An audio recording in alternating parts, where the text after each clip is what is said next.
Moi, je suis convaincu que tous les rôles ils vont changer, quoi. Je prends l'exemple du data analyst. Lui, en fait, avant, il faisait quand même beaucoup d'SQL, de Python, donc c'est du code. Maintenant, franchement, la part qu'il va prendre pour coder, elle va beaucoup se réduire, quoi. Donc, en fait, il aura moins besoin de coder, il aura plus besoin de comprendre qu'est-ce qu'il a besoin de mettre en entrée, en sortie. En fait, il aura des petits agents qui vont le faire pour lui, tu vois. Donc, l'IA, déjà, en fait, c'est un terme générique, ça fait très longtemps que nous, on en fait de l'IA, en tout cas sur le Bon Coin. Maintenant, il y a la GenAI, la Bien fameuse, sûr, les la LLM qui arrivent. fameuse. Donc ça, en effet, comment on l'utilise aujourd'hui? Donc déjà, en externe, nous, on teste plusieurs choses, hein. On a lancé l'app Oui. dans Ouais. ChatGPT. Franchement, ça marche très bien. En gros, tu peux utiliser les fonctionnalités de ChatGPT. Tiens, tu veux une recherche un peu niche, mets-moi toutes les annonces IMO vraiment dans les Landes. Moi, je suis Donc dans les Landes. directement dans ChatGPT, ChatGPT, voilà. tu Tu plugs à notes Le Bon Coin, tu as Ok. des apps, c'est comme un App Store. Ok. Et tu vas chercher ton petit Bon Coin.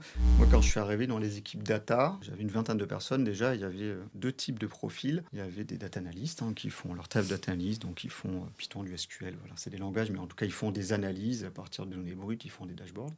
Et une autre équipe, eux, c'était plutôt des web analystes. Ils faisaient beaucoup de tagging. Eux, ils faisaient beaucoup ça à la main, quoi. Donc, 70% de leur temps, c'était faire ça. Donc, moi, on m'a dit, en fait, eux, il faut que tu les convertisses en data analystes. Donc, ils étaient 8-10. Donc, on avait créé une équipe un peu pour créer une sorte de framework de tracking. Donc, pour le coup, un truc interne, pour aller standardiser toute notre méthode de tracking. Du coup, on a réussi.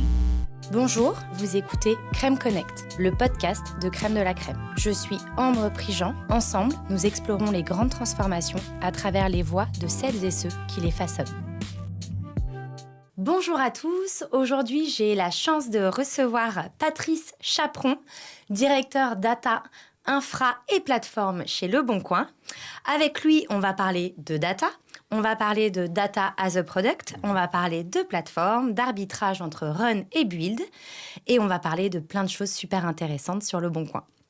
Patrice, merci d'être avec nous pour ce nouvel épisode de Crème Connect. Je suis ravie de t'accueillir au sein de notre studio parisien. Merci beaucoup. Mais avec plaisir. Écoute, pour commencer, Le Bon Coin, c'est quand même une très très belle marque. Moi, j'ai envie d'en savoir un peu plus. Il y a peut-être des auditeurs qui ne connaissent pas, ce qui m'étonnerait quand même, mais bon, on ne sait jamais.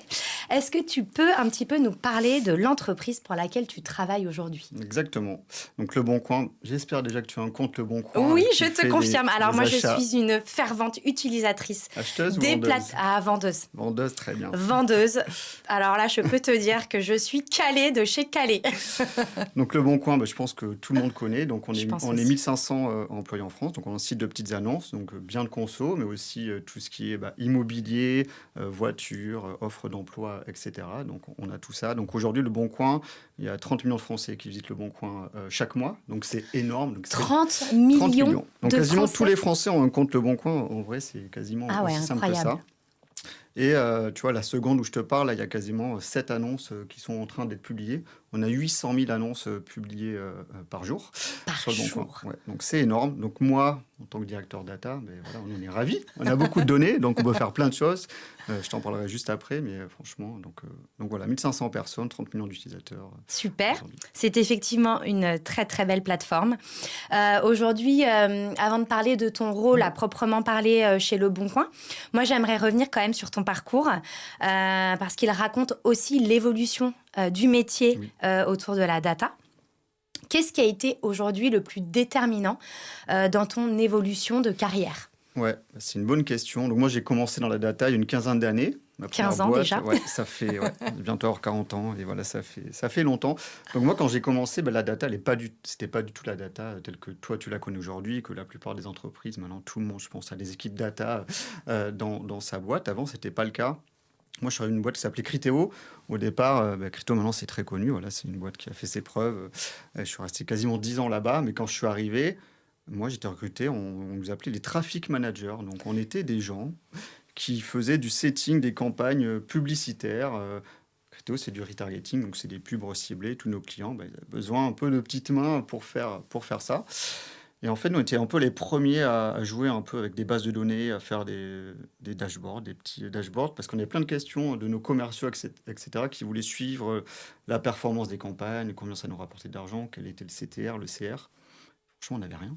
Donc, nous, on était un peu les premiers, tu vois, à jouer un peu avec ce SQL, etc. Et en fait, très vite, moi, quasiment au bout de 6 mois, je suis passé data analyst parce qu'en fait, c'est un métier qui commençait un peu à émerger. Donc tout de suite, au bout de 6 mois, Ouais, tu as donné le titre de data exactement. analyst. Donc ça Moi, existait, ça voilà, existait un petit peu ça dans... commençait à Ouais, ça émerger. commençait, exactement. Ça commençait à émerger. Au départ, il y a eu plein de noms. Les gens s'appelaient BI, BI analyst. Donc, il y a eu la business intelligence, après data analyst, data ingénieur, data scientist, etc. Donc, ces métiers, ils ont vraiment commencé à popper voilà, une dizaine, quinzaine d'années quand même. Parce qu'en fait, les gens se sont rendus compte qu'il y avait beaucoup de data, il faut des rôles dédiés. Donc, nous, on a commencé vraiment à réduire. En fait, on a automatisé un peu tout ce qu'on faisait à la main. Il y a eu des process pour l'automatiser. Et on a passé beaucoup plus de temps à faire des analyses, à faire des dashboards. Après, il y a eu l'émergence d'outils, évidemment.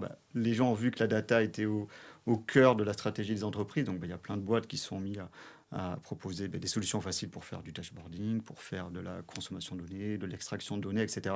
D'accord. Donc ça, j'ai bien vu que la data, moi, j'aimais déjà bien jouer avec les chiffres, etc. Oui, Et parce moi, qu'il faut aimer quand même jouer avec les données hein, il quand faut tu gères la aimer, data. voilà. Donc, quand tu as la data, Ouais. voilà, faut aimer, Les lignes, voilà, faut aimer la lignes logique. d'infos. Après, c'est de la logique. Voilà, Ouais. tu prends cette donnée, tu l'améliores avec ça, et c'est beau de faire parler cette donnée à travers des insights, à travers des dashboards. Donc moi, j'aimais beaucoup ça. D'accord. Donc c'est comme ça que je suis passé data analyst. En tout cas, j'ai bien vu l'émergence de tous ces métiers voilà, qui continuent d'évoluer, mais en tout cas, la data avait explosé à ce moment-là. Et moi, j'étais ravi, franchement, de bosser dans la data avec des gens très smart, etc. Ok, Voilà. t'es Donc, ça, resté combien de temps du coup? donc Criteo, ce que je te disais, c'était à peu près 10 ans. Moi, j'ai eu plusieurs rôles là-bas. En fait, je suis passé assez vite manager au bout de 2-3 ans. Je commençais D'accord. à avoir un petit stagiaire, ensuite à recruter des personnes, à être manager, puis manager. Criteo, D'accord. en fait, il s'est étendu de manière internationale. Donc, en fait, nous, on était une sorte d'équipe qui aidait un peu, qui accompagnait chaque pays à bien utiliser nos data, à bien utiliser nos reporting, etc., à aller former les gens pour, tiens, il y a un dashboard pour ma perf. Nous, on l'a fait en centrale, entre guillemets, comment tu peux l'utiliser, quel insight tu peux tirer de ce dashboard-là, etc. Donc, j'avais un peu une équipe à la fin qui était tournée autour de ça. Ok. Et la data propre, elle l'était déjà à l'époque ou pas? Alors, oui et non. Donc, Crypto, il faut savoir que le produit, c'est des algorithmes. Hein, donc, on avait énormément de données. Donc, la data propre, oui et non. Je t'avoue qu'à l'époque, on avait quand même des équipes de data ingénieurs, data platform très, très solides. Mais tu n'avais pas, comme aujourd'hui, tout ce que tu peux avoir sur l'observabilité, sur la gouvernance. Maintenant, on a vraiment des outils dédiés à vérifier la qualité de la donnée, etc. Alors que c'était pas le cas il y a 15 ans. Exactement. Avant, Ok. quand tu avais des bugs, tu essayais de backfiler. Donc, backfiler, c'est rentraîner de la data pour corriger les bugs avec les bugs D'accord. que tu as eu, etc. J'allais C'était te, ouais. j'allais te poser la question, effectivement. Voilà, backfill la data, c'est tu montes un mois où tu n'as pas les données. Au lieu d'avoir ton dashboard qui a rien, tu veux réécrire la donnée dans le passé. D'accord. Ça, avant, c'était un peu fastidieux, quoi, parce qu'on n'avait pas forcément les bons outils, les bonnes technos. Aujourd'hui, en vrai, c'est plus simple. Ok, C'est très plus clair. simple. Et après, du coup? Après Criteo, donc moi, je suis allé chez Doctolib. Super. Voilà. Ça, c'est beau quand même. C'est une très Donc, belle boîte. En plus, je crois que tu es arrivé au moment du... voilà. Tu as vécu la période Covid, non? Donc j'ai fait 3-4 mois voilà, dans leur flambant nouveau bureau à Levallois. Ok. Et en effet, on n'était pas prêt. C'était la période du Covid. Donc moi, je suis arrivé là-bas comme Head of Data côté produit. D'accord. Voilà, donc ça, c'était un peu en changement. Donc je reportais au CPO là-bas. Et mes pairs, c'était les directeurs produits. C'est rare, non? En fait, ça dépend. Dans les boîtes, justement, la data reporte soit à la finance, soit à la tech. Et moi, en fait, j'étais côté produit. Et il y avait aussi quand même une personne le head of un peu engineering, qui lui était dans la tech. Et il y avait aussi un rôle équivalent au mien, mais côté business. Donc, on était déjà un peu décentralisé, en fait, D'accord, sur ok. cette équipe-là. Et justement, cette période Covid, comment tu l'as vécue, Alors, la toi, période derrière, Covid, ouais. derrière ton écran? Donc, en vrai, c'était une période hyper intéressante parce que qui dit Covid dit santé, dit Doctolib. Donc voilà, je pense que pareil, on a eu un compte Doctolib, quasiment tous les Français ont un compte Doctolib. Oui, je pense. Ouais. Ouais. Et à l'époque, ce qui était marrant, c'est qu'en fait, souviens-toi, il y avait les vaccins. Ouais, les fameux. Les fameux vaccins. Les fameux vaccins. Et du coup, tout le monde voulait se faire vacciner. Et sauf que à l'époque, je ne sais pas si tu te souviens, mais logistiquement parlant, c'était compliqué. Parce qu'il y avait des pénuries. Tu sais, les gens, ils attendaient beaucoup pour prendre leur rendez-vous. Bien sûr. Et en fait, il y avait toute une logistique à l'époque pour savoir, tiens, où c'est que je donne mes vaccins? Est-ce que je dois les amener à Bordeaux, dans la Creuse, à Paris? Il y a je ne sais pas combien de centres de vaccination, parce que le but, c'était de bien gérer tous ces stocks par rapport à la demande et pour anticiper où les gens vont réserver, est-ce qu'il y a des trous, et en sachant quand tu ouvres, je me souviens, tu ouvres une boîte de vaccins, tu avais 5 vaccins, il fallait surtout utiliser les 5 et pas les jeter. Donc, il y Et avait... les utiliser dans une Ouais, temporalité exactement. aussi, si je me souviens bien. Exactement. Ouais. Donc tu avais ça, mais tu avais plein d'autres contraintes. Et à l'époque, c'est pour ça que le gouvernement, il avait mandaté Doctolib, entre autres, pour les aider à Ah récupérer. d'accord, Ouais, voilà. ok. Donc on était un partenaire privilégié parce que nous, on avait beaucoup de données, pour le coup. Et du coup, le gouvernement, en fait, pour avoir toutes ces données-là, ils avaient certaines données, mais pas autant que Doctolib Pas pouvait autant que avoir. vous, Pas ok. autant que nous. Et nous, en fait, gérer l'agenda des médecins à l'époque, gérer un petit peu l'offre et la demande, c'est des choses qu'on savait faire. Du coup, en vrai, on a bossé avec eux, de meurtrier rapproché. Voilà, c'était quand même assez intense pour s'assurer qu'eux, ils puissent piloter dans toutes les régions, les ARS, donc les agents régionaux de santé, etc. Tiens, quel centre de vaccination est plein, pas plein, où c'est qu'il y a de l'offre et de la demande, où c'est qu'on doit mieux dispatcher tous les vaccins. Ça, je pense, ça les a beaucoup aidés pour s'assurer Ouais, qu'au ouais. final, tous les Français puissent avoir leur Puissent vaccin. avoir leur vaccin, Et oui. ça, tu vois, ce n'est pas la data, etc. On n'aurait jamais pu le faire. Et donc, c'était un peu la force de ce projet-là. Voilà. Donc, ça, Ok. c'était une très belle Et expérience. tu es resté combien de temps, du coup, chez Doctolib? 2 ans et demi. D'accord. Donc, tu as 2 ans. vraiment vécu Voilà. le cœur de, Exactement. Donc, il y a eu ça. la il y a eu période qu'il la fallait vivre en période, étant dans une boîte autour de la santé, quoi. Exactement. Donc, c'était hyper intense. Donc, franchement, j'ai appris plein de choses. On a développé, c'était assez fou à l'époque, la téléconsultation. Je me souviens à l'époque, je crois qu'ils faisaient 100 000 téléconsultations par an. Incroyable. Après, 100 000, c'était par jour. Ah ouais, Voilà, donc au on est moment du Covid. passé... Donc, il a fallu développer des produits très, très, très vite, créer du self-service pour les médecins, etc. Donc, j'ai découvert le produit, en vrai, moi, chez Doctolib, un peu, tu vois. C'est là où tu es devenu vraiment expert du produit. Exactement. Donc, ça, c'est très formateur sur le produit, parce qu'en fait, Criteo, ce que je te disais, les produits, c'était des algorithmes, quoi. Ouais. À Donc, part c'est pas vraiment ouais. tangible. À part, on avait un produit quand même pour les clients, pour suivre les périodes des commandes, mais c'était petit. Exactement, c'est pas tangible. Tu pouvais savoir, oui, il y a ce taux clic, ce taux d'achat, etc. Mais là, tu voyais vraiment le logiciel pour les médecins, il est quand même costaud. Il y a, si tu es un gynéco, si tu es un kiné, si tu es un médecin généraliste, tu as plein de features, c'est complexe, enfin, ça les aide beaucoup. Mais du coup, il y a plein de parcours, tu essaies d'optimiser, de réduire au minimum leur temps administratif. Et puis, tu as plusieurs cibles, parce que tu as les médecins d'un côté, Exactement. et puis tu as les patients de l'autre. Exactement. Donc, en fait, Ouais. il faut vraiment... C'est quoi? C'est deux plateformes différentes? C'est Enfin, c'est deux plateformes qui se parlent, mais en effet, les parcours sont différents. Ouais. Donc, typiquement, tu as plein de setups que le médecin peut faire qui a évidemment l'impact sur le patient. Donc, je me souviens, nous, on essayait de faire en sorte d'analyser. Je suis patient, des fois, c'est très frustrant. Tu fais plein de clics, je suis nouveau patient, et à la fin, tu es bloqué. Ah oui, alors ça, je confirme. Donc, alors ça, effectivement, c'est déjà des choses... est-ce que c'est votre premier rendez-vous? Voilà. Bah oui, et ben allez hop, tu retournes en arrière. Donc ça, à C'est l'époque, vrai. c'est des choses qu'on essayait d'analyser Ah ouais. pour réduire cette friction-là. Donc tu vois, tous ces trucs de funnel, de taux de conversion, etc., c'est des choses vraiment que j'ai beaucoup appris là-bas. Très formateur sur la partie produit d'Octo. Ok. Et puis, donc, tu es resté 2-3 ans, c'est ça? Ouais, exactement. Et puis après, tu as rejoint... J'ai rejoint Le Bon Coin. Le Bon Donc Coin. là, ça va faire 4 ans bientôt. D'accord. Ça fera 4 ans. Et là, chez Le Bon Coin, en fait, ils m'ont appelé, ils avaient un rôle. Et là, en fait, ça matchait mes 2 expériences d'avant. C'était parfait parce que j'ai cherché un directeur produit, du coup, sur la data. Et c'est après que j'ai récupéré l'infra, etc. Mais à l'époque, c'était vraiment axé data. Et ce que j'ai bien aimé, c'est qu'il y avait à la fois le produit et la data, donc les 2 expertises que Tes j'avais 2 avant. expériences d'avant qui Exactement. ont été fusionnées en un poste. Ouais. Et ce que j'aimais bien du coup chez Le Bon Coin, c'est qu'il y avait ce concept de tribe, tu vois, c'est une organisation un peu qui a été amenée par Spotify où tu as le CPO, le CTO, en dessous tu as un directeur produit, un directeur tech, un head of produit, un head of tech et tes feature team. Là, la data était considérée comme une tribe à part entière, quoi. Ça veut dire que moi, j'ai toujours un binôme, un directeur technique. Sous moi, j'ai des head of product qui ont des binômes head of tech. Donc, on est vraiment construit structurellement comme toutes les autres feature teams qui délivrent le produit du Bon Coin. Sauf que nous, le produit, c'est pour des gens en interne. Mais du coup, il faut avoir une approche produit. Donc, c'est ça que j'aimais bien. Et c'est une approche produit sur la data.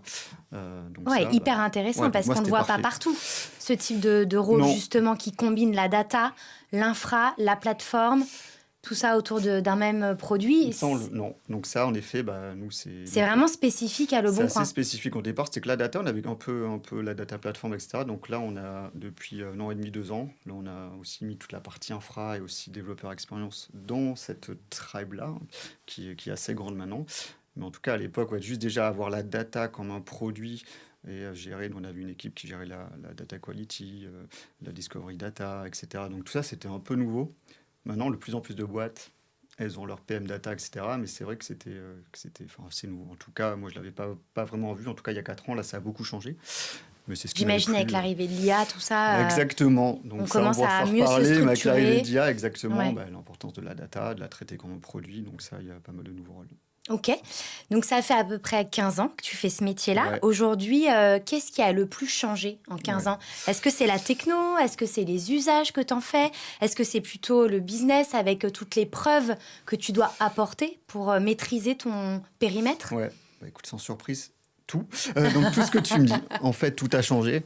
Donc ce que je disais au début, c'est que la data, on va pas se mentir, c'est un peu le nouveau pétrole, quoi. Donc les gens aujourd'hui, ils veulent leur data, ils veulent traquer au maximum. Et avant, il y a 15 ans en arrière, c'était plus compliqué un peu de tout tracer. Maintenant, tu vas sur une app, tu vas sur un site, franchement, on trace tout, quoi. Tout ton parcours. Sur le Bon Coin, on sait toutes les petites annonces, leurs prix, etc. Les pages que tu as Ouais, les pages consultées, que tu as consultées, où c'est que tu t'es arrêté dans telle fenêtre, à quelle heure etc. tu t'es connecté. Exactement. En fait, Donc en fait, la data, maintenant on en a beaucoup plus. Avant, ce n'était pas le cas. Donc du coup, de plus en plus de logiciels, de compagnies sont développés autour de la data. Donc maintenant, c'est beaucoup plus simple de prendre toute cette data brute, là, très très brute, et de la rendre un peu intelligible, la transformer, ensuite la rendre intelligible en analyse, en chiffres, en KPI, en dashboard. Ça a explosé les 15 dernières années. Maintenant, c'est très simple. Tu as des boîtes, limite, ils te vendent ça comme plug and play, mais tu mets un petit pixel de tracking et après, tu as un petit peu beaucoup de stats. Donc ça, déjà, ça s'est beaucoup démocratisé. Après, il y a les rôles, donc on en parlait au début. Mais moi, au départ, je te disais, on s'appelait BI analyst, on faisait à boire et à manger. Maintenant, tu as des data analysts, des data ingénieurs, des data scientists, de la gouvernance, des PM data. ok, donc tous ces termes-là. Ouais, tous ces termes-là. Tous ces termes, est-ce que tu peux un peu m'expliquer la différence Ouais, entre un data analyst, un PM, un data analyst? oui, Enfin, j'imagine que chaque poste a vraiment un rôle bien exactement. défini, Donc, bien attitré, ouais. qui permettent de justement... Donc chaque rôle est essentiel. Donc après, il y a des fois des petits overlaps, mais c'est normal. Donc là, j'ai vu que le studio, il était derrière un restaurant. Donc le restaurant, il a des cuisines, tu vois. Bien sûr, Et donc dans la cuisine, première étape, c'est d'aller chercher les ingrédients, quoi. Donc si on tu n'as est pas d'accord. d'ingrédients, tu ne peux pas faire à manger. Donc il y a des équipes qui vont aller chercher des légumes, des fruits, de la viande, etc. Et qui vont les stocker, quoi, dans les chambres froides, dans des étagères, etc. Donc eux, c'est les data ingénieurs, si tu veux. Les data Ok. ingénieurs, c'est hop, ils vont récupérer un peu toutes les données et bien les ranger. Proprement? Proprement, voilà, Ok. exactement. Ils font ça proprement. Après, il y a les analytics ingénieurs ou les BI ingénieurs, selon les boîtes. Eux, en fait, ils vont transformer ces ingrédients. Ils vont les couper. Ils vont les couper, mettre tous les fruits ensemble. Tiens, j'ai coupé des bouts de pommes. Ils vont même commencer à faire des petites préparations. Tiens, j'ai pris du vin rouge et ça, je fais une petite sauce avec de l'échalote. Hop. D'accord. Donc oui, ils prennent tous les ingrédients, ils coupent et ils font des petites préparations. Donc ça, les index ingénieurs, c'est ce qu'ils font en fait. Ils prennent de la donnée et ils commencent à en faire hop, là, des petits groupes de données, mais plus compréhensibles que tu peux utiliser. Et après, il y a le fameux data analyst. Donc lui, il fait quoi? Il fait les plats, quoi. Donc lui, il a pris les petites sauces, les ingrédients, hop là, il met ça dans une assiette. Tenez monsieur, Et il voici sert votre au plat. client, quoi. Regardez, c'est beau, vous vouliez un beau dashboard. Donc les data analysts, là, ils vont faire des analyses, ils vont faire des reporting. Ben, regardez, ça ressemble à ça. Ils vont mettre de la couleur. Exactement, ils vont faire ça bien. Ok. Après, il y a le data scientist. Lui, en fait, il va imaginer des nouvelles recettes. Tu vois, lui, il va peut-être faire des associations sucrées-salées, tu n'y aurais pas pensé. Il va anticiper les recettes selon les saisons, etc. Donc lui, il va aider un peu à faire tout ça. Après, il y a le product manager. Donc lui, il va faire les recettes. Il va D'accord. s'assurer que ce qu'on a dans les recettes correspond bien avec, je sais pas, le quartier. Est-ce que dans le quartier, il y a vraiment une attente pour avoir ce type de restauration? Est-ce qu'il faut faire ces menus-là? Est-ce que ça correspond bien finalement au client final? Donc en data, c'est pareil. Le PM data, les gens ont des demandes data, mais on leur demande toujours pourquoi. Pour prendre des décisions, ok, du coup, ton produit Ok. data, c'est ce dashboard. Et après, le nouveau rôle très important, c'est la gouvernance. Ça n'existait pas il y a quelques années. Et c'est un peu le nouveau mot à la mode, la gouvernance data, la gouvernance IA. Dans la cuisine, c'est des gens, juste tu t'assures qu'on respecte l'hygiène, les normes de sécurité, D'accord. la chaîne du froid. En fait, si tu ne respectes pas ces règles, derrière, ton plat, il n'est pas bon, quoi. Si tu n'as Ok. pas respecté la chaîne du froid, les normes de sécurité, c'est pareil que la data. Ils s'assurent que la data, elle est de bonne qualité. on respecte les données anonymisées, etc. pour les régions RGPD, ce genre de choses, qu'on est des responsables de la donnée, etc. Donc, Hyper intéressant. est-ce que là, c'est plus Ah, clair? c'est beaucoup plus clair. Merci Patrice. De rien. J'ai envie de te demander, aujourd'hui tu parlais de gouvernance, est-ce que Ouais. tout ça là, ou ces métiers, ils ont commencé à arriver, enfin ils sont commencés à arriver avec le big data? Ah. Alors oui, donc le big data, c'était il y a déjà longtemps, donc c'était il y a 10-15 ans. D'accord? Une partie, oui, mais en fait, c'est un peu ce que je te disais avant, c'est que les gens se sont rendus compte en effet qu'il y avait beaucoup de données, donc il y avait plein de choses à faire, et donc bah, tu as différentes étapes. Les gens se posaient des questions, ok, mais pour avoir ce KPI-là et la donnée-là, bah, il faut plusieurs métiers pour aller transformer la donnée, la mettre dans cette table, la mettre dans ce dashboard-là, etc. Donc ça, c'est un peu arrivé en effet avec la big data, mais je pense que ça a accéléré beaucoup les nouveaux outils à disposition, etc. Donc je pense que c'est aussi le fait que bah, il y a de l'outillage plus simple, c'est plus simple aussi pour même des petites boîtes déjà d'avoir plein de données, de pouvoir la transformer. Et ces rôles-là, ils ont un peu émergé en suivant finalement la tendance, quoi. Ok. Aujourd'hui, tu manages combien de personnes? Ouais, donc aujourd'hui, la tribe, on est une tribe d'une centaine de personnes. D'accord. Côté Ça fait beaucoup. Ouais, ça fait beaucoup. Que de Ça fait- l'interne? on a un peu de presta. On a un peu de D'accord. presta, mais pas tant que ça. Mais Ok. on a un peu de presta sur des missions très spécifiques. Ok. Mais sinon, ouais, on a Que de l'interne. que de l'interne. On est une soixantaine de personnes sur la data. Vraiment. Ok. Donc, tous les rôles que je t'ai parlé, data analyst, data Ok. ingénieur, ça peut Ça fait à peu près 60 personnes aujourd'hui ouais. chez Le Bon Coin. Exactement. Et le reste, après, tu vas avoir des DevOps pour la partie infra. Après, on a des développeurs back-end, on a des ingés archi, etc. Ok. Aujourd'hui, j'imagine que tu as vécu beaucoup de contextes très concrets et assez critiques, notamment chez Doctolib. Ouais. Est-ce que tu as un exemple terrain? Alors, ça peut être chez Doctolib ou aujourd'hui chez Le Bon Coin qui t'a marqué et qui a marqué ta manière de penser la data? C'est une bonne question, ça. En fait, déjà, chez Le Bon Coin, si je te prends un exemple, en fait, aujourd'hui, bah, c'est très bien, on veut tester plein de choses. En fait, nous, notre but, c'est d'améliorer le produit en continu. Donc pour ça, on fait ce qu'on appelle les A/B tests. Donc, je sais pas, est-ce que tu vois ce que D'accord. c'est les Non, mais A/B vas-y, tests? tu vas me dire. Les A/B tests, c'est très simple. Bah, tu vas sur Le Bon Coin. Toi, tu ouvres ton Bon Coin sur ton app. Tiens, tu veux une petite annonce et tu vas avoir un petit bouton. Il va y avoir écrit acheter. Ok. Moi, j'ouvre mon petit Bon Coin. J'ai la même annonce, mais moi, il va y avoir écrit faire une offre. Il n'y a pas D'accord. écrit acheter. Et du coup, c'est-à-dire que toi, tu es dans la population A et moi, je suis dans la B. C'est-à-dire que Le Bon Coin, ils sont en train de tester finalement quel est le meilleur bouton pour nos utilisateurs. Donc, Et ça, comment ils testent justement? voilà. Donc, Comment ils choisissent quel utilisateur est le A et le B? bah, ça, normalement, c'est de manière random. En D'accord. fait, quand tu sélectionnes, tiens, 5% de mon trafic, par exemple, qui vont aller visiter cet univers-là, bah, sur ces 5%-là, j'en mets 50% qui vont voir ce bouton-là, 50% qui vont voir ce bouton-là.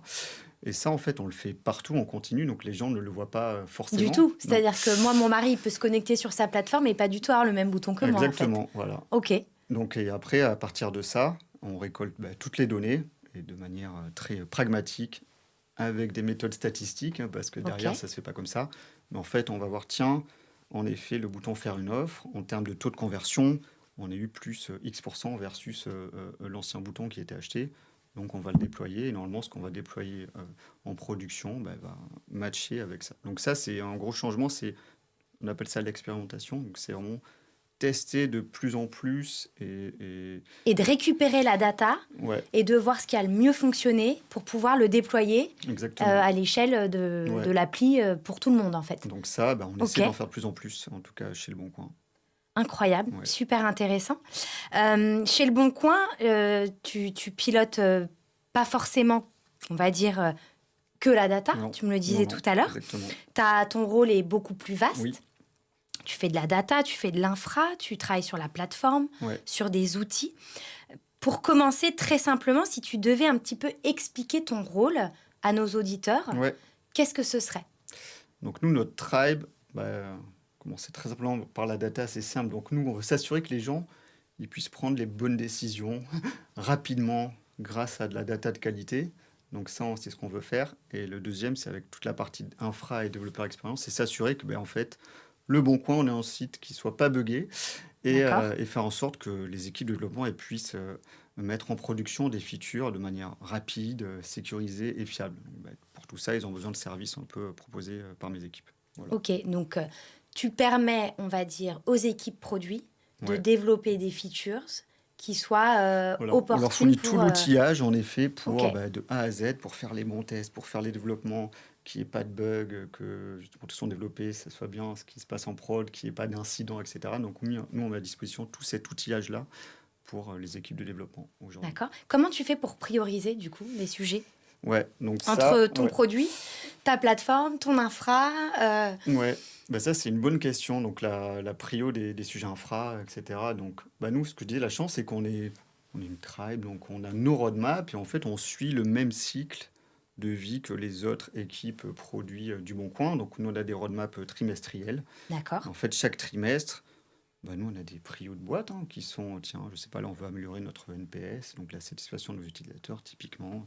Ça peut être ça, ça peut être on veut améliorer le taux de conversion, peu importe. Nous, en fait, déjà, on essaie de faire en sorte que ce qu'on fait matche un peu avec les objectifs du Bon Coin, tout simplement, ou en tout cas ce que les équipes nous demandent, puisque nous, nos utilisateurs, ils sont internes, en fait. Nos utilisateurs, c'est des développeurs, c'est des PM, c'est d'autres, c'est même entre nous, mes équipes data sont des clients de mes équipes infra, etc.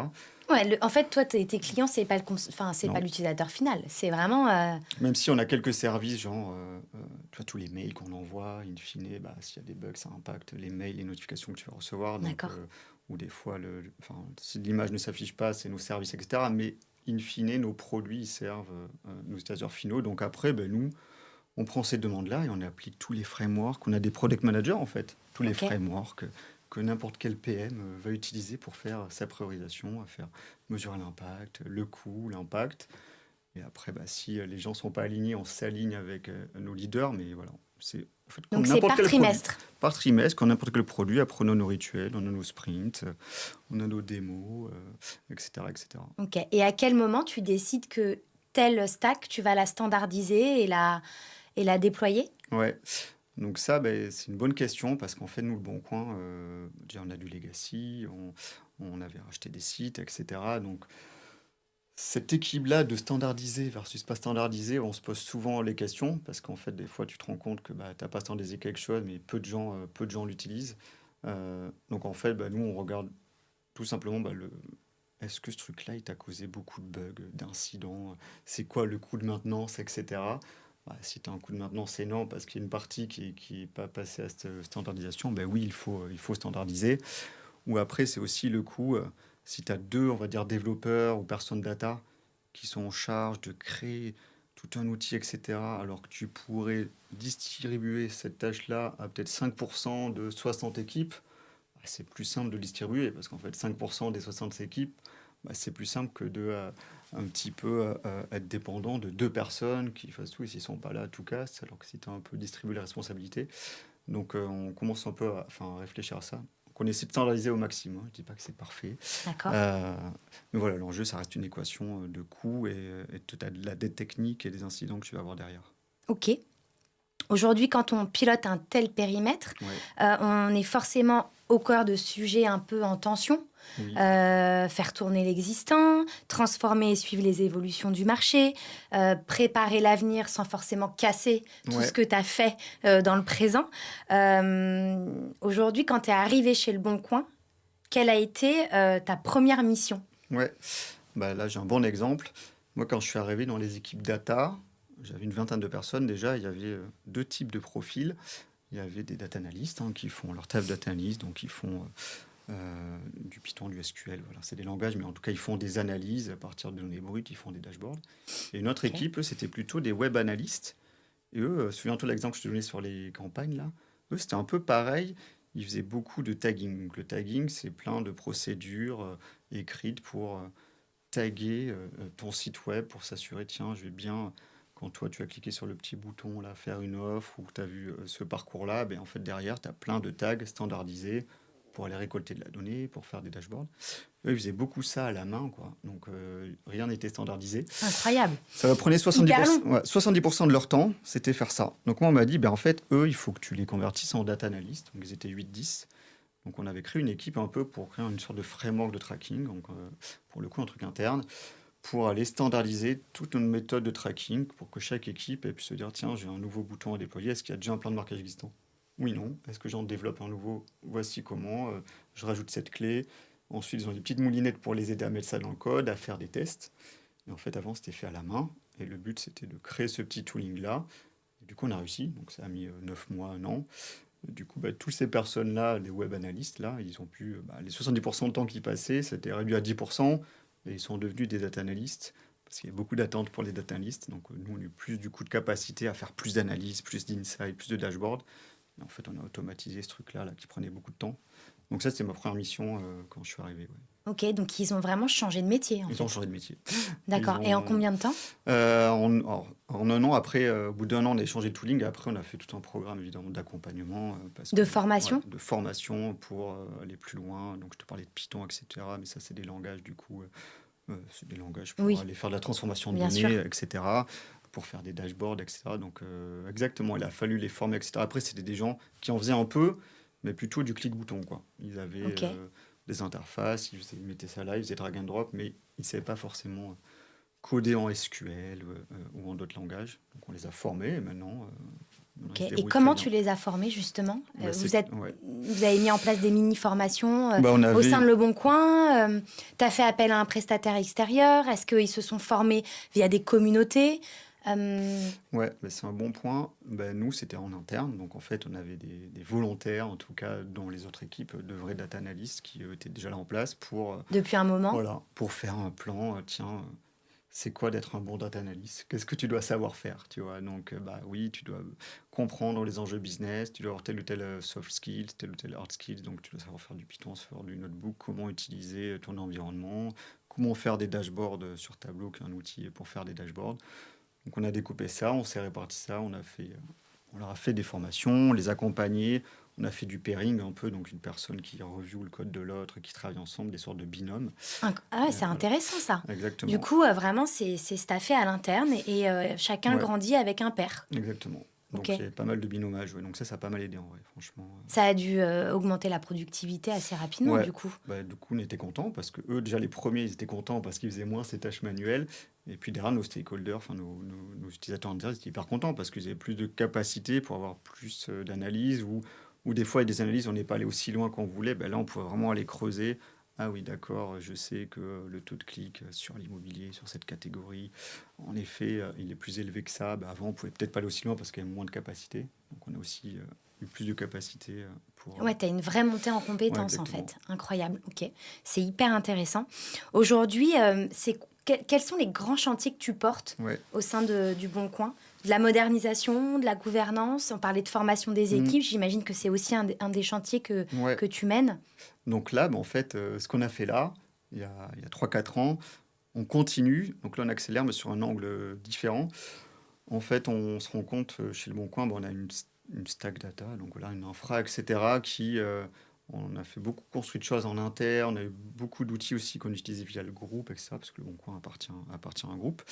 Du coup, on n'était pas assez véloce, et des fois, c'est compliqué, même pour quelqu'un dans mes équipes, en data analyst, d'aller faire tout ce que tu disais dans la cuisine. Donc, aller chercher la donnée. D'être autonome aussi. Voilà, exactement, d'être autonome, de moins dépendre d'autres équipes, donc d'aller chercher sa donnée, la transformer avec les bonnes règles, la mettre dans un dashboard.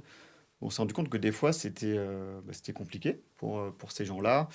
Et du coup, c'était aussi compliqué pour nos utilisateurs internes ils étaient frustrés parce qu'ils n'ont pas leur dashboard, ils demandent un nouveau chiffre, on leur dit non, il faut attendre 3 semaines. Et donc ça, ils n'aiment pas trop. Ils font quoi en attendant? Ils attendent.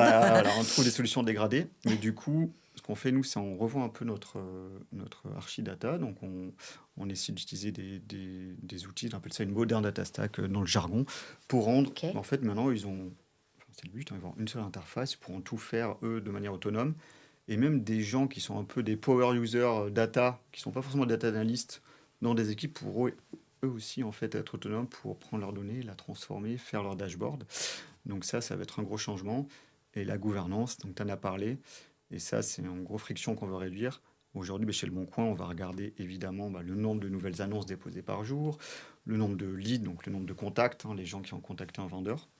En fait, aujourd'hui, tu demandes à quelqu'un côté immobilier ou côté véhicule, etc., ils n'ont pas la bénéfication de ce que c'est un lead ou une nouvelle annonce, ou même côté finance. Donc, aligner tout le monde sur ces définitions-là, pour quand tu regardes en dashboard, on parle tous de la même chose, du même KPI, etc. Ben ça prend du temps. Et pareil pour ça, ben nous, on va prendre un data catalogue, un catalogue de données où tu te tiens, ça c'est une nouvelle annonce, voici c'est quoi une nouvelle annonce. Tu cliques, il te met tous les dashboards qui ont les nouvelles annonces, donc tu peux aller voir les petits dashboards. Ils te disent qui est responsable de cette donnée. Si c'est une question, on dit ah mais c'est bizarre, ben, tu peux aller demander à cette personne-là. Et ça c'est des choses qu'on n'avait pas avant, donc des fois pour les gens c'est pas évident parce qu'ils savent pas si la donnée elle est bonne, si elle est fiable, certifiée. Donc du coup on est en train de mettre cet outillage-là. Et l'objectif c'est de réduire par deux en fait l'accès à un bon KPI. Aujourd'hui les gens ils demandent un KPI. Et ça prend X semaines. Le but, c'est avec tout cet outillage, de le réduire par deux. Et Pour aller plus pour vite. aller plus vite. Et Augmenter la voilà. productivité. Et la productivité, elle va être augmentée, j'espère, de 30%. Donc Ok. ça, c'est ce qu'on fait en train de faire cette année-là. Je me pose une question Ouais. qu'on n'a pas forcément préparée, mais avec plaisir. ça m'intéresse quand même. Aujourd'hui, tu parlais de Le Bon Coin tout à l'heure. Ouais. Il y a du véhicule, Mm. il y a de la vente Ouais. de biens, Oui. il y a aussi de la seconde main. Ouais, la seconde main des biens de conso, Ouais. exactement. Qu'est-ce qui fonctionne le plus dans la plateforme? Mais ça, c'est une question que tout le monde nous demande et que nos investisseurs nous demandent, en fait. C'est qu'en fait, Le Bon Coin, on est assez unique. Parce qu'on Oui. on est un généraliste. Ben, c'est ça, c'est-à-dire Oui. qu'aujourd'hui, vous êtes ultra généraliste. Ouais. Donc, il n'y a pas vraiment un cœur d'offres comme Vinted. Ouais. Voilà. Bon, même Exactement. s'il commence à se généraliser aussi, il Exactement. commence à vouloir Ouais. ramener quand même beaucoup d'autres choses que ce qu'ils étaient au les départ, vêtements, ouais. que les vêtements. Mais du coup, aujourd'hui, moi, vraiment, ça m'intéresse de savoir ouais. quel est le secteur qui fonctionne le mieux, en Mais fait. en vrai, aujourd'hui, on est leader sur l'IMO, sur la voiture. C'est le réflexe des Français, c'est d'aller sur le bon coin. Donc, on est déjà leader. Sur les biens de conso, ça dépend évidemment des catégories, mais sur tout ce qui est électronique, etc. Et gros meubles aussi, je crois. Moi, je sais que je ne passe que par Le Bon Coin pour mon gros mobilier. Voilà, donc tout ce qui est électroménager, etc. Ouais. Et en fait, nous, on se rend compte, on fait pas mal d'analyses en ce moment pour montrer la force de ce que c'est d'être un généraliste. C'est-à-dire, en fait, tu as des gens qui vont arriver par l'immobilier à la base, ils cherchent un appartement, mais en fait... Ils se rendent compte que derrière... Ouais, après, derrière, ils vont aller acheter leurs meubles, évidemment, sur le bon coin. Ou même des fois, je dis n'importe quoi, il y a un garage, mais tiens, je vais acheter une voiture. Je ne l'avais pas avant. Mais en fait, tu as vraiment, nous, on est en plein dedans là d'ailleurs, j'ai pas les derniers chiffres, mais de se dire, tous les gens qui arrivent pour finalement acheter une voiture, ceux qui ont acheté une voiture, combien derrière, en fait, ils ont aussi utilisé le bon coin pour aller, d'autres secteurs, ouais, pour donc, aller vendre d'autres choses. Exactement. Donc ça s'appelle la flywheel effect en anglais, il y a un nom pour ça. D'accord. Et ça, c'est des choses qu'on regarde beaucoup, parce qu'en fait, c'est une vraie force d'être un généraliste, et c'est des chiffres qu'on regarde souvent, parce qu'en fait, si tu enlèverais la partie bien de conso, on ferait peut-être moins de ventes de voitures, mais pareil, si tu enlèverais en fait la partie voiture, en fait, on ferait moins de ventes immobilières ou de biens de conso. Et donc ça, c'est assez intéressant. D'accord, comme ok. chiffre. Ouais. Merci pour la petite rien. info. Si on revient un petit peu à notre sujet d'avant, l'un des arbitrages les plus difficiles dans ton métier, c'est souvent le run ou le build. Ah. Comment tu fais pour choisir entre le run et le build? Ça, c'est compliqué. C'est très compliqué. Je pense que tout le monde pourra en témoigner. En fait, nous, déjà, le secret, c'est qu'on se bloque du temps en fait pour innover déjà, donc pour tester des choses. Donc ça, c'est une première réponse. Donc, dans nos roadmaps, on se bloque du temps pour innover en fait et construire des choses. Ça, c'est vraiment dans nos roadmaps. On appelle ça la discovery. On se bloque 10-15% pour franchement... donc là, avec l'IA, je peux dire qu'on teste plein d'outils partout. Ouais, on va en parler un petit peu après. On se force à faire ça versus le run. Après, nous, on a nos exercices de roadmap. Ça nous aide beaucoup, en fait, parce que nous, on a nos roadmaps, ou dans nos roadmaps, on estime un temps de sprint. Voilà, et sur ces sprints-là, on fait vraiment des sujets de build dans nos roadmaps. Et après, on s'assigne quand même du buffer pour faire le run. Donc, en fait, on le calcule en avance, en fait, un peu. On se prend ce petit buffer de run, mais sinon, on bloque beaucoup de temps pour le build et la discovery. Après, si dans le trimestre, malheureusement, on doit faire plus de run parce qu'il y a des urgences et qu'on n'aura pas fait. En termes de pourcentage, tu l'estimes à peu près à quoi? Ça dépend beaucoup des équipes, quoi. Franchement, Okay. Entre les équipes data, les équipes infra, etc., ça dépend. Mais je pense qu'on va faire 15% de disco, on va dire peut-être Le run, ça va être 15-20%, quoi. Après Ok. les 70%, j'espère quand même que c'est des choses qu'on a mis dans la roadmap, quoi. Ok. Et comment vous faites pour innover? Vous regardez ce que fait les autres, vous regardez un petit peu à l'étranger aussi, ce qui se passe peut-être aussi à l'étranger, la concurrence, des veilles. Est-ce Ouais, que il y a peut-être au sein de tes équipes des data analystes ou des data ingénieurs qui sont membres de communautés? ouais, Du exactement. coup, peut-être qu'ils doivent s'intéresser à ce qui se passe ailleurs, sans Ouais. forcément parler de concurrence, mais dans d'autres plateformes. Ouais, non, mais c'est une bonne question. Donc nous, pour innover, on a plusieurs choses. Déjà, on a ce qu'on appelle des guildes. Les guildes, en fait, c'est des communautés de pratiques. Donc, c'est des communautés par métier. Donc, tu as D'accord. une guilde product manager avec avec des PM qui sont là pour s'échanger des bonnes pratiques, pour lancer des sujets. Une guilde de data analyst, une guilde de data ingénieur. En interne, En interne. chez Le Bon Donc, Coin. c'est une Ok. communauté. Et dans ces communautés-là, tu as des gens qui sont lead ou staff. Donc, c'est des gens assez seniors qui ont X% de leur temps déjà dédié à animer cette communauté interne. Donc, eux, du coup, ils ont du temps d'aller un petit peu chercher justement de l'innovation, porter des sujets, faire tester des choses aux équipes. Donc, en fait, on a déjà toutes ces communautés de pratique pour le faire. Donc, ça, c'est top. Et après, on a beaucoup les sujets IA en ce moment. Nous, sur l'IA, on a de la chance parce qu'on a beaucoup d'outils qu'on peut tester. Donc après, ça, on se bloque du temps pour faire des workshops, des brainstorming. On se dit, tiens, sur ce métier-là, qu'est-ce qu'on pourrait faire? On teste et après, on essaie de bloquer un peu du temps aux gens pour qu'ils puissent tester ça. Soit dans le temps dont je t'ai parlé avant, qu'on met dans les roadmaps. Ok. Mais voilà, en tout cas, on nous donne le temps et les outils pour le faire, Ok. ce truc-là. Donc, beaucoup de communautés. Donc, les communautés internes, et après, les communautés internes, elles font partie de comités externes, évidemment. Donc, ils voient comme ça. On parle, en vrai, en toute transparence, on parle aussi avec d'autres entreprises. Hein. Bien sûr. Nous, Moi, c'est le cas chez Crème de la Crème. On va exactement. s'intéresser Donc, à ce que, franchement, moi, ce que font les autres. je parle toujours à mes amis de chez Doctolib, je Bien parle sûr. beaucoup à des gens de chez Decathlon, de chez Blablacar, toutes ces boîtes-là. Voilà, évidemment, on se parle. On a moi, en tout cas, en tant que directeur data, j'ai aussi mes communautés. Donc, ça aide beaucoup Ok. aussi. Ouais. Tu vas sur des salons, j'imagine Ouais, il y a des aussi. salons, il y a des meet-up, Ouais. on a des réseaux Slack, il y a plein de Ouais. choses. Plein de choses qui pullulent un petit peu à droite, à Exactement. gauche. Ok. Justement, tu me parlais d'IA. Ouais, On parle beaucoup d'IA First. J'ai fait venir Quentin Briard ouais, il n'y a pas si longtemps au sein du podcast Crème Connect qui nous a parlé d'IA First avec le Club Med et notamment avec son IA conversationnelle. ouais, Aujourd'hui, est-ce que vous utilisez l'IA ouais. au sein du Bon Coin? Ça peut être de l'IA au sein de tes équipes, en termes de Exactement, ouais. productivité. Est-ce que déjà tes équipes, de manière opérationnelle, à titre personnel ou professionnel, utilisent l'IA? Ouais. Donc l'IA, déjà, en fait, c'est un terme générique. Ça fait très longtemps que nous, on en fait de l'IA, en tout cas sur le Bon Coin, des modèles en production d'IA, du machine learning, hein, ça s'appelait comme ça avant. Il y en a toujours, en fait, pour faire la prédiction de ton colis quand tu livres, toute la search, la reco, réduire le dépôt, etc. Donc ça, c'est des choses qu'on a toujours fait. Et maintenant, il y a la Gen AI, la Bien fameuse, sûr, les la LLM qui arrivent. fameuse. Donc ça, en effet, comment on l'utilise aujourd'hui? Donc déjà, en externe, nous, on teste plusieurs choses. Hein. Donc on s'en parlait juste avant, mais tu as vu, on a lancé l'app Oui, dans justement. dans ChatGPT qui... Il n'y a pas si longtemps que ça. J'ai vu ça Voilà. dans Donc ça, l'actualité c'est très sortir. récent, en effet. Donc, franchement, ça marche très bien. En gros, tu peux utiliser les fonctionnalités de ChatGPT. Tiens, tu veux une recherche un peu niche, mets-moi toutes les annonces IMO vraiment dans les Landes. Moi, je suis Donc dans les Landes. directement dans ChatGPT, Voilà. tu Plug à notes Le Bon Coin. Tu as Ok. des apps, c'est comme un App Store. Ok. Et tu vas chercher ton petit Bon Coin.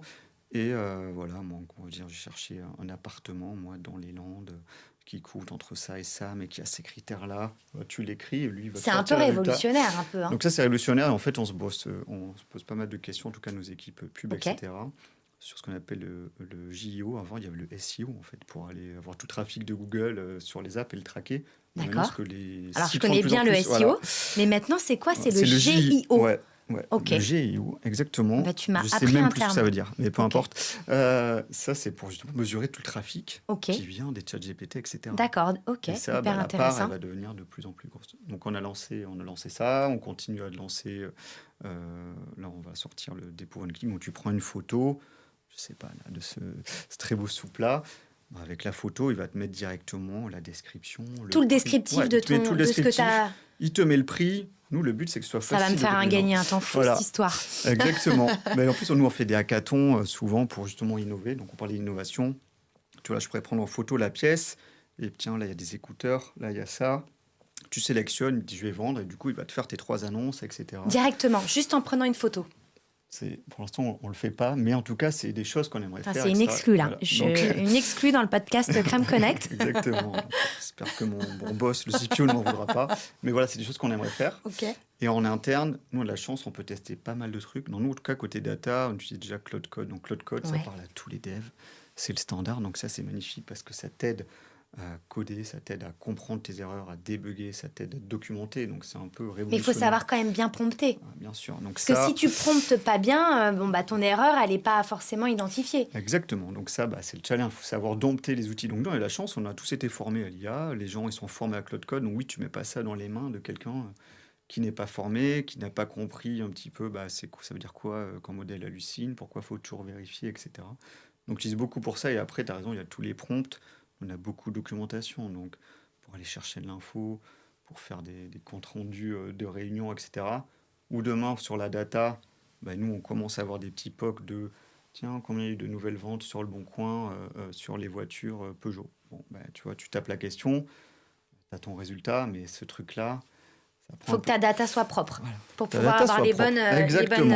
infos, Voilà. il faut que ce que tu as mis dedans, forcément, il faut que ce soit nickel. Quoi. Exactement. Ok. Voilà, si tu as des mauvaises données en entrée, mauvaises données en sortie. Quoi. Donc ça, c'est Ok. un Et classique. en termes de productivité, Ouais. donc tu parlais de Cloud Code. Ouais. Est-ce qu'il y a d'autres outils sur lesquels tes équipes travaillent ou utilisent? Ouais, donc nous, il y a aussi tous les PM en fait, parce que moi j'ai aussi des product managers, on bosse aussi beaucoup avec les UX, tu vois, pour faire des maquettes. Pour Ouais, faire des bien sûr, maquettes, ouais. maintenant, tu as des choses très simples, tu peux faire dans Figma. Donc Figma, c'est l'outil Ouais, qui propose des choses Moi, pour faire. j'utilise Voilà. beaucoup Figma, Donc, ouais. Figma, Canva, Figma, tout voilà, ça. donc Moi, ça, j'utilise maintenant, ils ont beaucoup. leur Ouais. propre plugin où tu peux faire toi tes propres maquettes. Maintenant, moi, je suis assez halluciné sur la génération de slides ou ce genre de Alors, contenu. qu'est-ce que tu utilises? Alors, Ça moi, m'intéresse, j'utilise- ça. ouais, mais ça, donc nous, on a la solution Google Gemini. Et D'accord. en fait, un truc dedans qui s'appelle Notebook LM. C'est une solution de Google. Notebook LM, Ouais. ok. Donc nous, on a la version Google Enterprise. Et Notebook LM, c'est assez fort. Tu peux lui donner en entrée toutes tes données. Donc genre ce podcast-là en format vidéo, des documents. Et en sortie, tu peux lui dire génère-moi un podcast, génère-moi une vidéo, génère-moi des slides. Et lui, il est très fort pour te générer ça. Alors les slides, aujourd'hui, je te l'accorde, c'est des images. Donc c'est pas parfait. Ah, d'accord. Mais dans les slides, tu peux dire sur chaque slide, refais-moi ça, mets-moi ça, il va bien te le faire, tu vois. D'accord, ok. Et en plus, tu peux dire, utilise bien le ton, le bon coin, etc.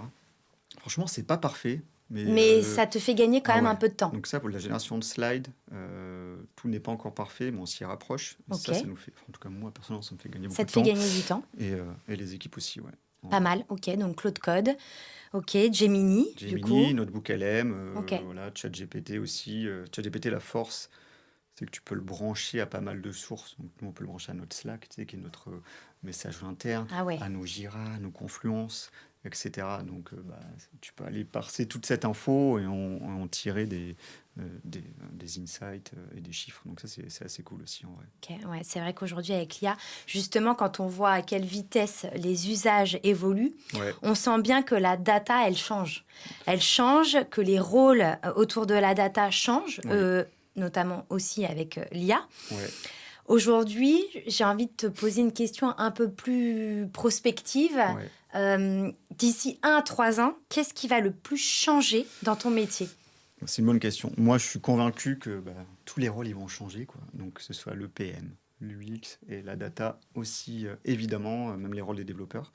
En fait, là, on est en train de vivre une petite révolution. La Gen AI, c'est l'époque où on a sorti des App Store. Tiens, il y a des App Store, c'est bien, on va créer des apps. On va avoir des développeurs mobiles, développeurs iOS. Ça n'existait pas, ça, avant. S'il n'y avait pas eu les App Store, là, c'est pareil. La D'accord. Gen AI, donc, on va avoir de plus en plus ce qu'on appelle des agents. Donc, en data, je prends l'exemple du data analyst. Lui, en fait, avant, il faisait quand même beaucoup d'SQL, de Python, donc c'est du code. Maintenant, franchement, la part qu'il va prendre pour coder, elle va beaucoup se réduire, quoi. Donc, en fait, il aura moins besoin de coder, il aura plus besoin de comprendre qu'est-ce qu'il a besoin de mettre en entrée, en sortie. Et en fait, il aura des petits agents qui vont le faire pour lui. Tu vois. Il y aura un petit agent qui va aller récupérer la donnée, lui transformer et la mettre dans le dashboard. Lui, en fait, son rôle sera plutôt d'être l'orchestrateur. En fait, il sera limite mi-PM, mi-data analyst. Ok. Parce qu'en fait, lui, sa force, ça va être de bien du coup, il aura plus de temps pour peut-être mieux comprendre les enjeux business, mieux challenger, répondre à ça. Et ensuite, lui, ça va être une sorte de manager de petits agents qui vont aller faire du code pour lui. Donc, lui va devoir avoir un petit peu ce strategic thinking, l'intelligence pour vérifier qu'en effet, le truc n'hallucine pas, qu'en sortie, c'est bon, etc. Oui, il passera moins de temps à coder, mais peut-être plus de temps quand même à s'assurer que tout ce qu'il a demandé, tous les petits agents qu'il a fait, etc., ils sont bien configurés, que ça sort le bon, in fine, la bonne analyse, le bon dashboard. Donc ça, je le vois un peu comme ça, parce qu'en fait, c'est de plus en plus simple d'accéder, en tout cas, à de la donnée. Donc, autour de ça, tu auras tous les nouveaux rôles aussi sur la gouvernance, on en parlait, mais vraiment des équipes qui s'assurent de la bonne qualité de la donnée à tous les niveaux. Ok. Ça va être hyper important. Donc, en fait, c'est ce que je disais. Les tennis ne pourront pas faire ça si tu n'as pas des équipes dédiées, à la gouvernance de la donnée et aussi à l'outillage, en fait. Tous les métiers autour de fournir cet outillage des agents autour de l'IA, quel modèle utiliser, quel framework d'automation, il y en a plein qui pilutent sur le marché, etc. Pour quel usage, il faudra toujours se poser les bonnes questions. Je pense qu'il y aura aussi des gens dédiés à créer un peu tout cet outillage, ces frameworks-là au sein des équipes. Ok. Aujourd'hui, quelles compétences vont devenir les plus importantes Ouais. avec l'IA, avec tout ce que tu viens de me dire? Il va falloir forcément développer des compétences spécifiques. À Ouais. ton avis, quelles seraient ces compétences? Je pense que déjà, toute la partie project management ou product management que des gens, même des devs, tu vois, aujourd'hui n'avaient pas, ou des rôles data, en fait, ouais, demain, tes petits agents, tu dois les considérer comme des produits. Donc, tu dois avoir un peu cette logique de, OK, mais en fait, au départ, c'est quoi la demande? Qu'est-ce que je veux en montrer?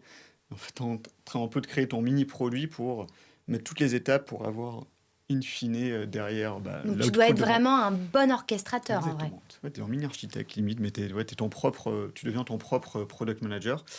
Après, ce que je disais, c'est la partie réflexion, en fait. Vraiment la partie expertise pour... ça va jamais partir en data analyst. Ce qu'on lui demande, c'est de donner les bons insights, de bien comprendre, de bien challenger quel insight la personne veut vraiment derrière, etc. Pourquoi on fait ça? Pourquoi? C'est quoi l'outcome derrière? Tu vois, vraiment réfléchir à outcome. Donc, je pense qu'on va plus lui demander aussi d'être soit business, soit product driven par rapport avec qui il travaille, mais peut-être qu'il mettra un pas un peu plus côté métier, comme ça, plus il comprend les enjeux business, plus lui il peut challenger ce qu'on veut vraiment faire. Donc je pense qu'il aura aussi plus de temps pour faire ça. Donc c'est un peu toute sa connaissance business ou produit ou marketing, ou peu Ok. importe avec qui il va Donc travailler. vraiment avoir une vision plus business pour pouvoir recentrer sur Ouais, son exactement. expérience. Ouais, lui passera moins de temps à coder, donc en fait, tu auras peut-être plus de temps à comprendre les enjeux et du coup à aller De voir vraiment un petit peu son métier vu de haut, de ouais, prendre un peu plus de pourquoi les gens ont hauteur. besoin de ça, Ok. etc. Et du coup, lui, apporter Ok. la meilleure solution derrière. Ok, merci Patrice. La dernière question, Ouais. et après je promis, je te laisse tranquille. Ton conseil pour quelqu'un qui aimerait avoir un rôle similaire Ouais. du tien Ouais. aujourd'hui, ce serait quoi? Alors, Ton ou tes conseils, il y en a ouais, peut-être moi plusieurs. je peux en avoir plusieurs. Bon, ça va très très vite, donc malheureusement, il faut se forcer un peu à faire ça, à faire de la veille, à rencontrer des gens. Faut pas hésiter à parler d'autres boîtes. Franchement, je pense qu'on est tous, des fois, on a tous les mêmes challenges, etc. Donc ça, franchement, il faut le faire. Parler aux gens, être curieux. Après, moi, je dirais, c'est tester des choses, quoi. Franchement, nous, tu vois, là, on a pris une solution pour les A/B tests, donc les fameux. Les fameux. C'est une solution développée par Spotify, en fait. Tu vois, les gens Ok. le savent, mais Spotify, ils ont développé leur solution d'A/B test en interne. Ok, bah tu Et vois, tu viens ensuite, de m'apprendre encore quelque ils l'ont chose. mis en B2B. D'accord. Et nous, on était un peu les premiers à l'utiliser. Tu vois, là, ça fait 9 mois, etc. Ok. On fait un meet-up d'ailleurs là-dessus très vite, mais peu importe. Mais en fait, on était un peu leurs premiers clients. Il se trouve que ça marche très bien, mais en fait, parce qu'on a essayé, on sait que Spotify, ils sont solides. Normalement, il n'y a pas trop de risques. Mais on Oui, encouragerait les gens effectivement, oui. tester des trucs, même sur l'ingénierie, des fois tu vas fail, mais en fait si tu testes pas, tu Tu sais sais pas. pas. Donc voilà, donc Mm. qui forcent leur équipe à vraiment à tester des choses. Et après, je pense que tu as vu que le rôle du data, il va changer. En fait, avoir toute cette approche dont on a parlé avant sur l'infra, connaître déjà les principes d'infra, la CI/CD, donc qu'est-ce qu'il faut pour mettre en prod un modèle, comprendre la gestion des coûts, la partie FinOps, on n'a pas trop parlé, mais combien ça te coûte tous ces trucs d'IA, l'observabilité, donc comment tu monitores les perfs de tes tokens côté IA. Donc aussi être curieux sur vraiment cette partie tech de ok, mais derrière, c'est quoi le ROI, tu vois. Donc, et je pense que c'est important pour des leaders comme moi de bien aussi comprendre la partie FinOps, la partie observabilité pour monitorer ces coûts-là et connaître un peu la tech qui se cache derrière. Ouais, je suis d'accord avec toi, Patrice. Merci beaucoup. Effectivement, la partie ROI, on n'en a pas beaucoup parlé, Oui. mais c'est ce qui revient énormément à chaque fois que je fais une interview podcast. Oui, le ROI d'IA. Parce que forcément, c'est ce qui te maintient. En fait, Exactement. tu ne fais pas une action sans avoir un ROI derrière qui soit bénéfique ou pour toi, ou pour tes équipes, ou pour la société pour laquelle tu travailles. Exactement. Merci, Patrice. Merci à toi. Merci pour l'invitation. Avec grand plaisir. À bientôt. Oui, à bientôt. Salut. Vous venez d'écouter Crème Connect, le podcast de Crème de la Crème. Pour prolonger la discussion, retrouvez nos prochains événements, nos masterclass, nos tables rondes ou tout simplement rejoindre notre communauté, rendez-vous sur crèmeconnect.io. À très bientôt pour un nouvel épisode.